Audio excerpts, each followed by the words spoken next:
Olá, boa noite. Começa agora o Terra Viva DBO na TV desta quinta-feira, 30 de julho, com as principais notícias da pecuária brasileira. O preço pago a produtor de leite subiu 16% em julho e atingiu recorde para o mês.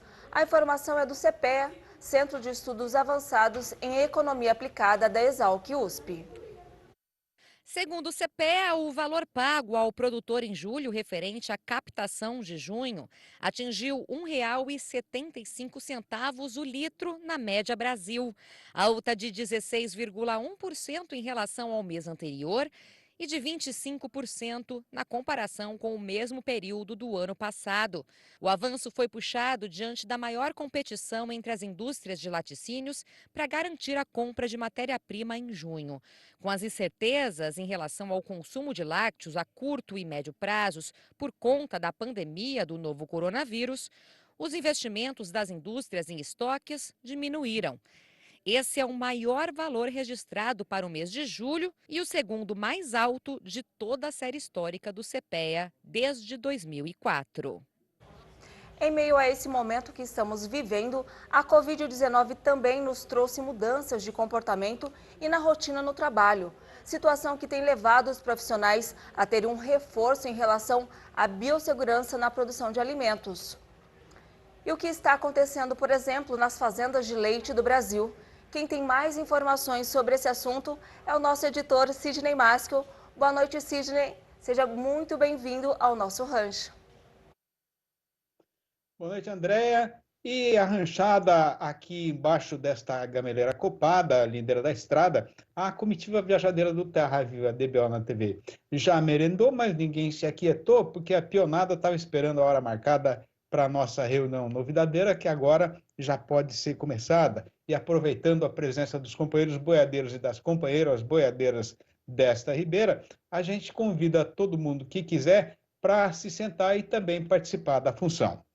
Bom, mas numa fazenda de leite, a lida de todo dia é muito corrida, porque desde bem antes do romper da aurora e até depois do descampamento do sol, sempre tem gente manejando a boiada, trabalhando com uma série de ferramentas e instrumentos, entrando ou saindo das instalações, de modo então que geralmente fica mais difícil, né, respeitar o distanciamento social e tomar outras precauções, o que evidentemente significa um maior risco de contaminação se naquele ambiente ali tiver alguém infectado pelo novo coronavírus, né?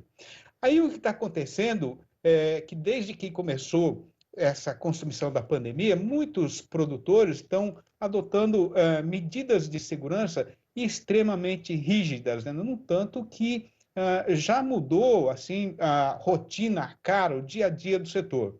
Pois então, para adquirir mais informação a respeito dessa transformação, a gente vai ter a satisfação de esticar uma prosa aqui no programa com o doutor Guilherme Nunes, que é médico veterinário e pesquisador da Embrapa Gado de Leite, e vai participar do programa falando ao vivo, interneticamente, diretamente de Juiz de Fora, no interior das Minas Gerais. Muito boa noite, doutor Guilherme. Obrigado pela sua gentileza de atender a gente, pela sua presença aqui no nosso rancho eletrônico. Seja muito bem-vindo. Eu que agradeço, Sidney, pelo convite e pela oportunidade de poder conversar com os nossos produtores de leite. Estamos à disposição para tirar algumas dúvidas. Muito obrigado. Ô, Guilherme, explicando para a gente, assim, que não é cientista, né? O que significa esse negócio de biossegurança? Ô, Sidney, biossegurança, se a gente for dissecar essa palavra, bio significa vida. Junto com segurança, segurança da vida. É um conjunto de procedimentos, de métodos que nós usamos para reduzir o risco de introduzir a doença em algum local e disseminar essa doença entre as pessoas.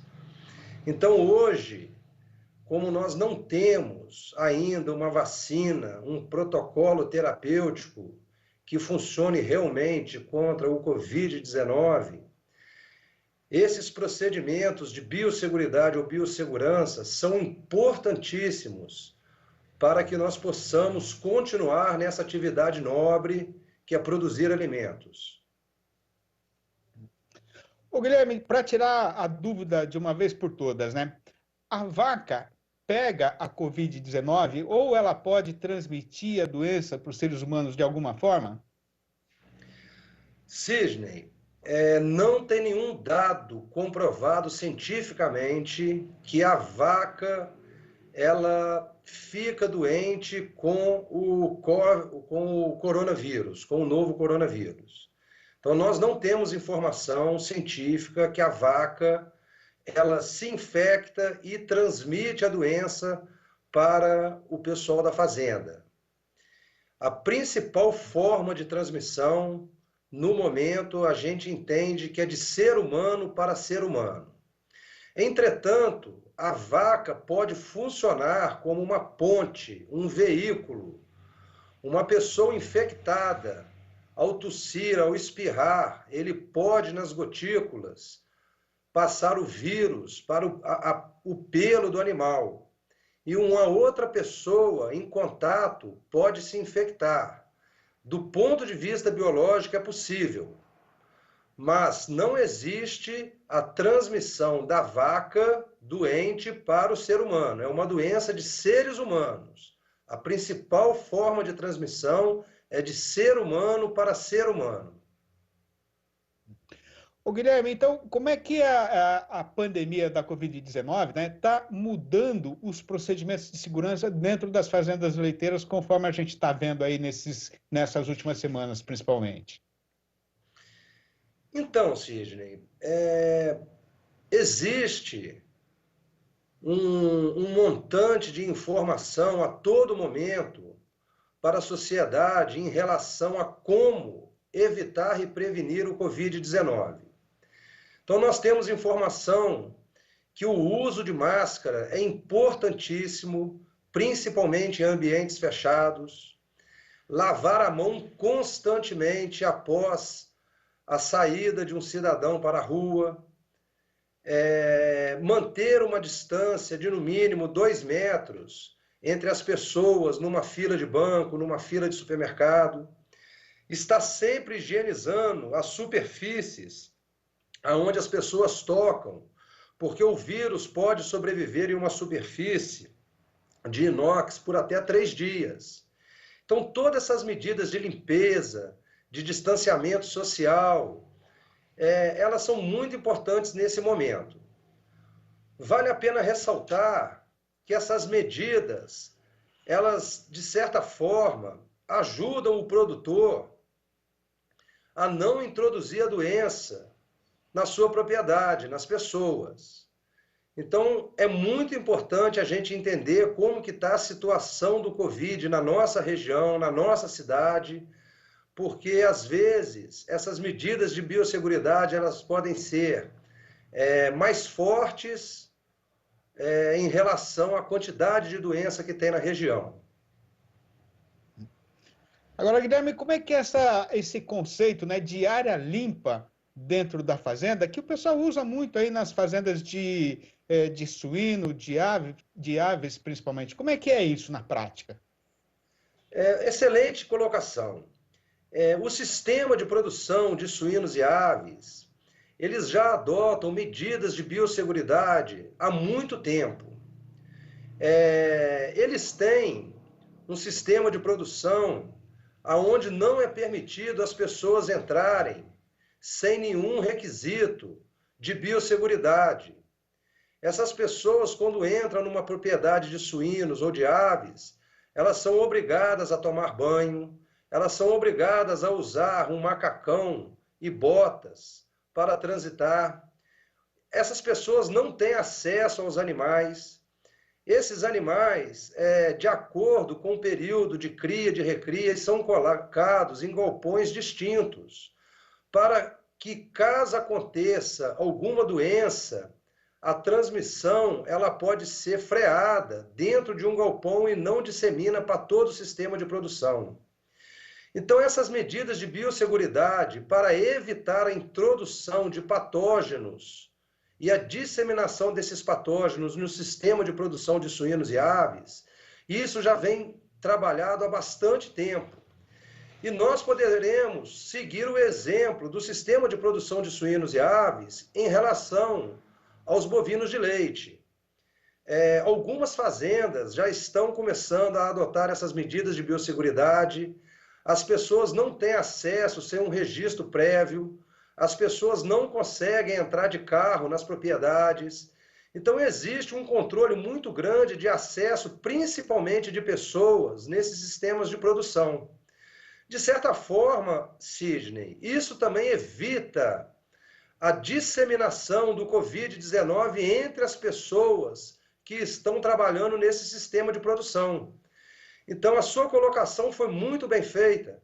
Por quê? Porque nós já temos exemplos de medidas de biosseguridade em cadeias de produção de alimentos, como é o caso de suínos e aves, onde essas medidas já estão bem sedimentadas há algum tempo, há bastante tempo, vamos dizer assim. Agora, pelo custo de produção, né, e pelo mercado competitivo que a gente tem hoje no leite, essas medidas como essas que você está falando, né, Guilherme, elas não poderiam causar aí um desarranjo grave nas contas da fazenda? Ô Sidney, eu interpreto que o investimento em medidas de biosseguridade, ele tem um retorno positivo a médio e longo prazo. Imagina uma propriedade que diminui a sua capacidade operacional, a sua capacidade de produtividade devido à redução de pessoas doentes. E quando a gente faz uma analogia no caso das doenças do próprio rebanho leiteiro, a gente só consegue mensurar esse investimento, o custo-benefício desse investimento a médio e longo prazo. Então eu entendo que não é um custo, é um investimento para o produtor. Tá Um dos certo. exemplos mais clássicos disso, Sidney, é no caso da mastite. A mastite é a doença que causa um impacto econômico muito grande na produção de leite, no sistema de produção, no custo de produção. A mastite é uma doença cara.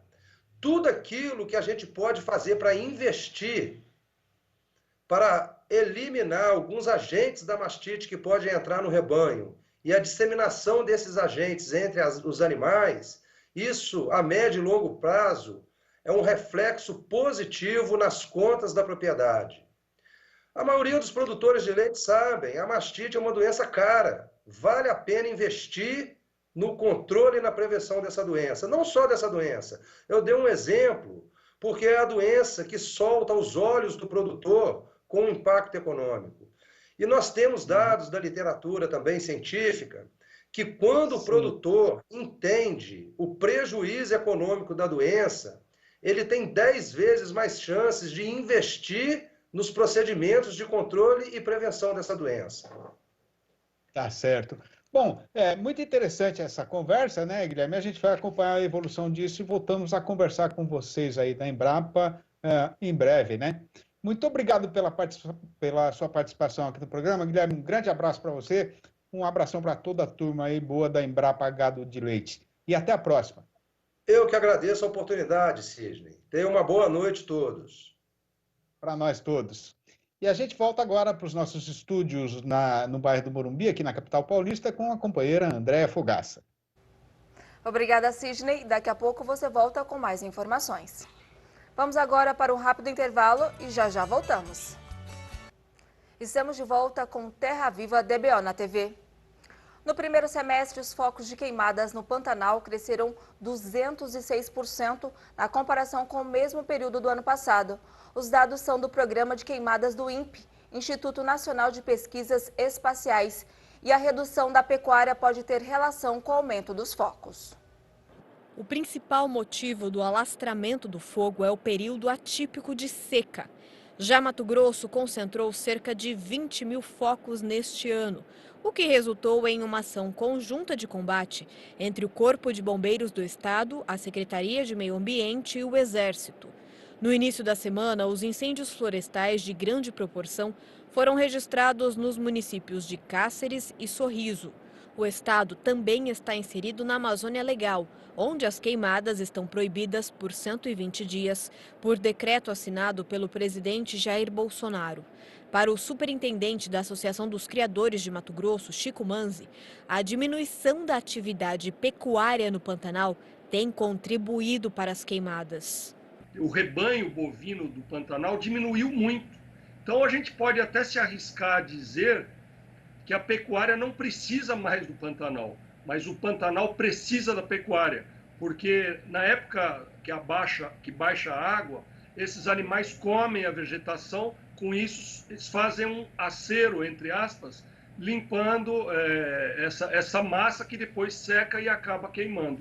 Então a falta de gado no Pantanal também está levando a agora ter matéria para ser queimada agora, e esses 20 mil focos aí, como você falou, causando muitos prejuízos aos produtores. Vamos agora para mais um intervalo e já voltamos com as cotações do boi gordo nesta quinta-feira. Até já! De volta com Terra Viva DBO na TV. E voltamos a conversar com o companheiro Sidney Maskell para saber como ficou o comportamento do mercado do boi gordo nessa quinta-feira em todo o país. Sidney, é com você. Obrigado, André. E faltando agora só mais algumas horas para passar o traço e fechar de vez as contas do mês atual, no sertão inteiro o povo está esperando agosto de braços abertos, de certo que o desejo geral é de que ele possa fazer o gosto de todo mundo, do mesmo jeito que foi feito pelo seu predecessor, que é este que agora está pronto para ser arrematado, né? Mas, aliás, não tem ninguém no mercado que possa fazer assim muita reclamação do mês de julho, né? Porque ele foi muito bom para o companheiro boiadeiro e também não foi ruim para a indústria. Muito pelo contrário, até se a gente pensar especialmente no setor exportador. Bom, e o que tem para ser contado é que, assim como foi nas semanas recentemente passadas, as próximas também vão ser comandadas pelas mesmas conjuminâncias e circunstâncias que agora estão empurrando o carretão no rumo de morro acima. A parte principal da explicação para a situação atual é o extraordinário aperto na oferta de gado terminado no Brasil inteiro, que é resultado, em primeiro lugar, do forte abate de vacas parideiras acontecido até o final do ano, até final do meados aí do ano passado no país inteiro. E, em segundo lugar, pelo encurtamento do tamanho da boiada que foi fechada agora no começo da atual temporada do confinamento.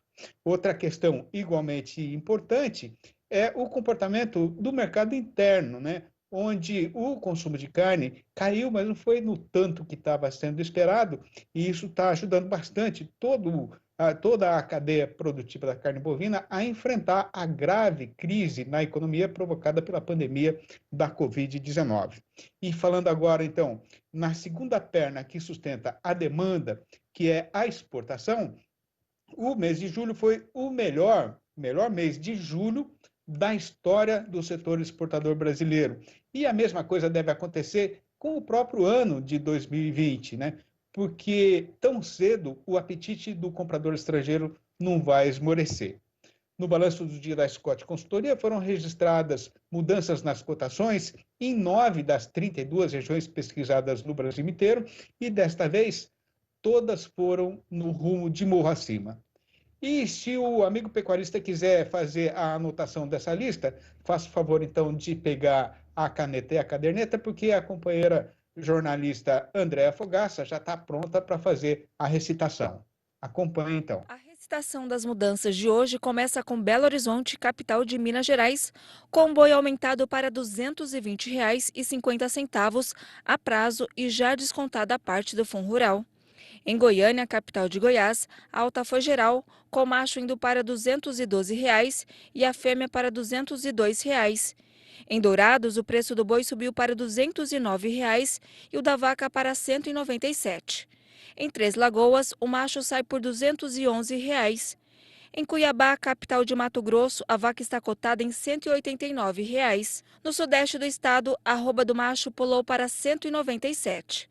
Em Redenção, no Pará, o boi arribou para R$ 207 e a vaca para R$ 200. No sudeste de Rondônia, os novos preços são de R$ 195 para o macho e de R$ 185 para a fêmea. No Acre, a vaca não sai por menos de R$ 172,50.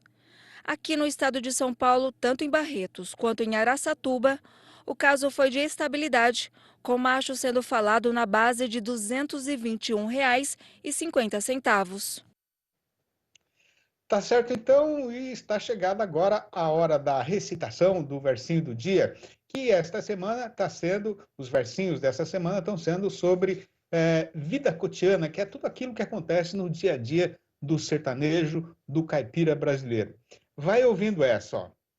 Atenção, atenção, criançada desta freguesia, que o Palhaço Ventania anuncia a chegada para mais uma temporada do Grande Circo da Alegria. E na pura magia da nossa companhia tem palhaçada e marmelada, emoção nas alturas em saltos orquestrados, cavalos amestrados de branca alvura antes nunca vista, e os artistas mais consagrados contratados especialmente para trazer diversão e felicidade para todo o povo do sertão e da cidade.